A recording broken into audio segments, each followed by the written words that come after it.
1990వ దశకంలో privatisation of economy వల్ల దేశ రాబడి బాగా పెరిగింది. జనాల జీవన పరిమాణం పెరిగింది.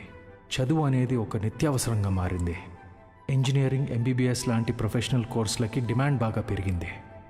ఈ మార్పుని గుర్తించిన కొంతమంది వ్యాపారస్తులు విద్యని ఒక వ్యాపారం కింద మార్చేశారు. ఎక్కడికక్కడ ప్రైవేట్ జూనియర్ కాలేజెస్ని పెట్టి ఎంసెట్ కోచింగ్ పేరుతో జనాల క్రేజ్ని సొమ్ము చేసుకోవటం మొదలుపెట్టారు. క్వాలిటీ ఆఫ్ ఎడ్యుకేషన్ పేరుతో ఇష్టానుసారం ఫీజులు పెంచేశారు. అదే సమయంలో స్టేట్ గవర్నమెంట్కి గవర్నమెంట్ జూనియర్ కాలేజెస్ని నడపడం భారంగా మారింది. లెక్చరర్స్కి శాలరీస్ కూడా ఇవ్వలేని పరిస్థితి వచ్చింది. దీన్ని అవకాశంగా తీసుకున్న ప్రైవేట్ కాలేజ్ ఓనర్స్ హై శాలరీస్ని ఆశగా చూపించి ఎక్స్పీరియన్స్డ్ అండ్ బెస్ట్ గవర్నమెంట్ ఫ్యాకల్టీని తమ వైపు లాక్కున్నారు. లెక్చరర్స్ కొరత వల్ల చాలా చోట్ల గవర్నమెంట్ కాలేజెస్ మూతపడ్డాయి. ప్రైవేట్ కాలేజెస్లో చదవలేని పేద విద్యార్థులకి చదువు ఒక అందని ద్రాక్ష కింద మారింది. దాంతో వాళ్ల తల్లిదండ్రులు ఆందోళనకు దిగారు. గవర్నమెంట్ కాలేజీల మూసివేతకి, ప్రైవేట్ కాలేజీల దందాకి వ్యతిరేకంగా ఆపోజిషన్ లీడర్స్ నిరసన తెలియజేశారు.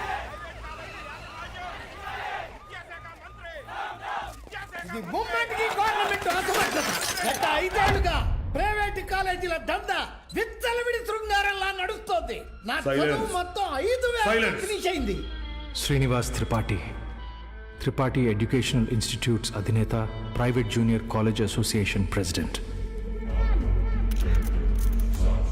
గవర్నమెంట్ జూనియర్ కాలేజీలని నడపలేని పరిస్థితిలో ఉన్న ప్రభుత్వం నింద తమ మీద పడకుండా ఉండటానికి ఫీజు రెగ్యులేషన్ బిల్తో ప్రైవేట్ జూనియర్ కాలేజెస్కి చెక్ పెట్టే ఆలోచనలో ఉందని తెలుసుకున్నాడు త్రిపాఠి. దాంతో ఒక మాస్టర్ ప్లాన్తో ముందుకొచ్చాడు. A man with a dangerous vision. ఇతనే ద్రోణాచార్యుడు అయ్యుంటే ఏకలవ్యుడి దగ్గర 1,000 కాదు, ఫీజు కింద 10,000 లాక్కునుండేవాడు. ప్రైవేట్ జూనియర్ కాలేజీలు గవర్నమెంట్తో కలిసి పనిచేసేందుకు ముందుకు రాబోతున్నాయి. మూతపడ్డ గవర్నమెంట్ కాలేజీల్ని ప్రైవేట్ జూనియర్ కాలేజీల అసోసియేషన్ తరపున దత్తత తీసుకోబోతున్నాం. మా దగ్గర ఉన్న బెస్ట్ లెక్చర్స్ని అక్కడ అపాయింట్ చేసి శాలరీస్ కూడా మేమే ఇస్తాం.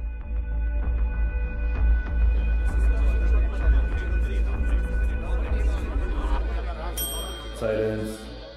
ఎందుకే భయపడతారు? ఏంటి త్రిపాఠి, మీ పాటికి మీరు టీవీ లైవ్ ప్రోగ్రాంలో ఇష్టం వచ్చినట్టు ప్రామిస్ చేశారు. సైలెన్స్. గుడి దగ్గర ముష్టి వాళ్ళకి చిల్లర వేయడానికి నేను ఆలోచిస్తాను. అలాంటిది మనకు నష్టం వచ్చే పని నేనెందుకు చేస్తాను? ఈ దేశంలో చదువు అనేది ఒక నాన్ ప్రాఫిటబుల్ సర్వీస్. ఏవో చిన్న చిన్న లూప్ హోల్స్ వాడుకొని మనం వ్యాపారం చేసుకుంటున్నాం. ఒక్క fees regulation bill can finish all of us. A Mister Srinivas, Srinu coaching centre 45,000 fees per annum. Sudden గా 6,000 ఫీజు తీసుకోమని నీకు నోటీస్ వస్తే ఓకేనా? ఏంటి సార్, ఐఐటి రమణయ్య గారు, మీ ఇన్స్టిట్యూట్లో 80% ఫీజు క్యాష్ రూపంలో తీసుకుంటున్నారు. ఈ వయసులో ఐటీ రేట్ జరిగితే తట్టుకోగలరా? త్రిపాఠి, మన కాలేజీలోని బెస్ట్ లెక్చరర్స్ని గవర్నమెంట్ కాలేజీలకు పంపిస్తే ఇక్కడికి వచ్చి చదువుకునేది ఎవరు? Use your brain Sudhakar. Best lectures ఎందుకు పంపిస్తాం? మరి మనం పంపించేది 3rd గ్రేడ్ జూనియర్ లెక్చరర్స్ని.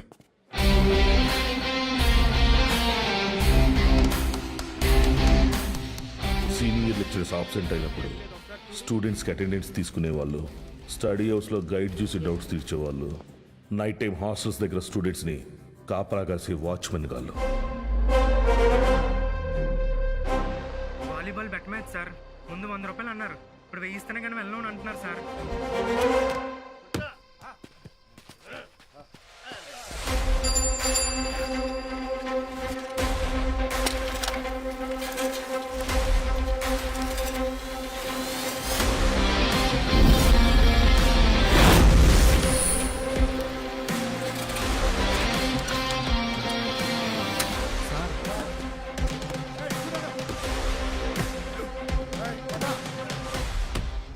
నా వస్తాను. ఏంటి? మైసెల్ఫ్ బాలు, బాలగంగాధర్ తిలక్, త్రిపాఠి ఎడ్యుకేషనల్ ఇన్స్టిట్యూట్లో జూనియర్ లెక్చరర్ని. మ్యాథ్స్. వీళ్ళు మా స్టూడెంట్సే అన్న.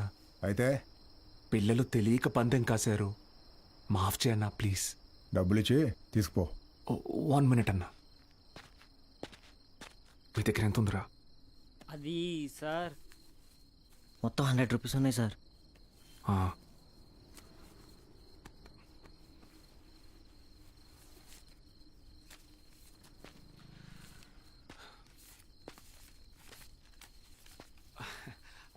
అప్రాక్సిమేట్లీ 600 రూపీస్ ఉన్నాయన్నా, తీసుకొని వదిలేండన్నా ప్లీజ్ అన్నా, నా ముఖం చూసి ప్లీజ్ అన్నా.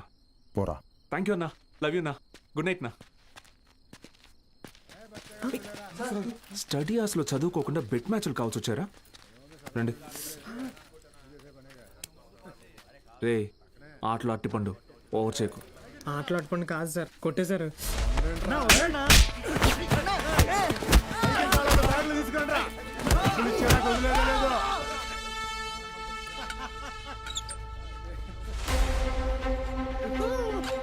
నా మా స్టూడెంట్స్ని కొట్టావా? నూకినా అయితే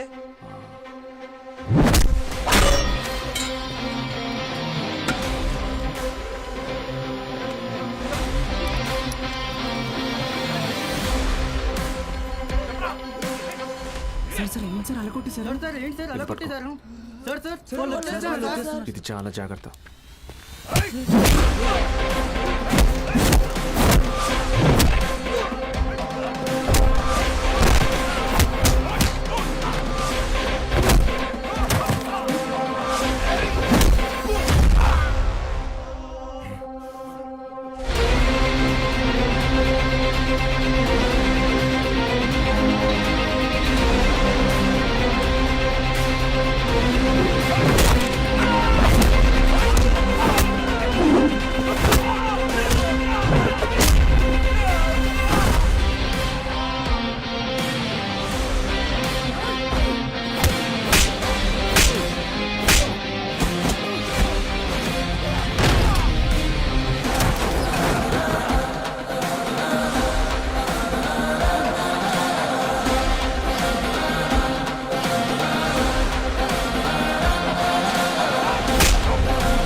అప్పుడు కానీ వాడు కంట్రోల్ అవ్వడు.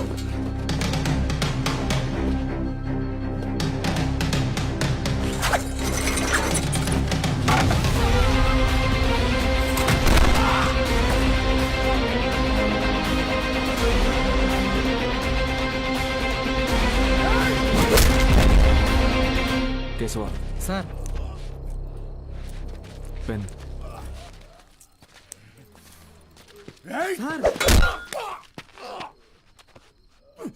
దేవుడు ఉన్నాడన్నా.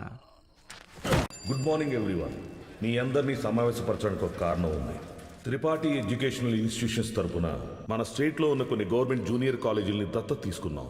అక్కడికి మిమ్మల్ని ఫ్యాకల్టీగా పంపాలనుకుంటున్నాం. అంటే ఇప్పుడు మన జీతం పెంచుతారా? ఇప్పుడు మీకు ఇచ్చే శాలరీ యాజ్ ఇట్ ఈస్గా కంటిన్యూ చేస్తాం.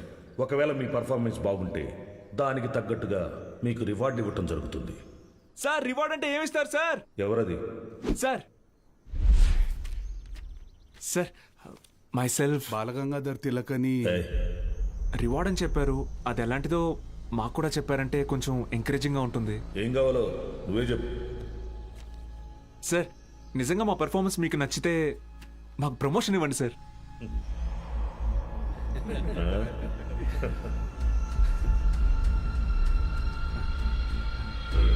సరే, మీకు పోస్టింగ్ ఇచ్చిన కాలేజీలో మీరు చెప్పే సబ్జెక్టులో ప్రతి ఒక్క స్టూడెంట్ని పాస్ అయ్యేలా చేస్తే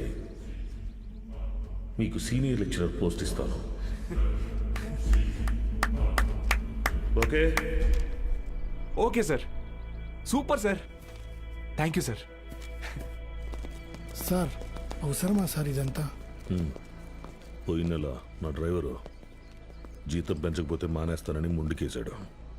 సరేరా, ఒక నెల రోజుల పాటు కారు ఎక్కడా గుద్దుకుండా నడుపు, జీతం పెంచుతానని చెప్పాను. కిందటి నెల వరకు వాడు ఒక్కసారి కూడా యాక్సిడెంట్ చేయలేదు. కానీ ఈ నెల కారుకు 3 పెట్టాడు దాంట్లో. మనకిచ్చే ఉద్దేశం లేకపోతే వాడికి మొయ్యలేనంత ప్రెజర్ అయినా ఇవ్వాలి, లేదా చేయలేనంత పనైనా అప్పచెప్పాలి. రై, ఏసీ ఆన్ చేసావా? వేసాను సార్. జీతం పెంచమని అడగటం మానేసి ఉద్యోగం తీయకపోతే చాలు అన్నట్టు పడి ఉన్నాడు. వీళ్ళు అంతే పడి ఉంటారు. ఎక్కువ ఆలోచించుకో. Yes sir.